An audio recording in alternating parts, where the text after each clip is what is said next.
Good morning বন্ধুরা। আমি তো দিদির বাড়ি ছিলাম, এসেছি পরশু দিনকে। প্রচণ্ড ঝড় বৃষ্টি হয়েছিল।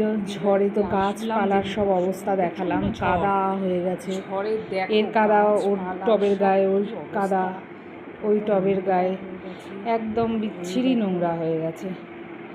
মানে কাঁচগুলোও নোংরা হয়ে গেছে। এবার এইগুলোকে পরিষ্কার করতে হবে। তারপরে ঘরের অবস্থা না থাকলে যা হয়, এবার এই ঘরগুলোকেও পরিষ্কার পরিচ্ছন্ন করতে হবে। গাছটাও শুকিয়ে গেছে, এই যে গাছটা ঘরের মধ্যে ছিল, এই গাছটাও শুকিয়ে গেছে, এটাকেও একটু জল দিতে হবে, জল দিয়ে পরিষ্কার করতে হবে।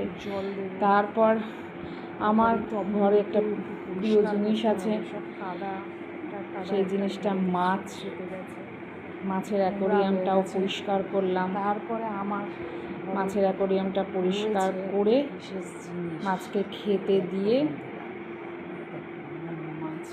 তারপরে এবার অন্য কাজে হাত দেব।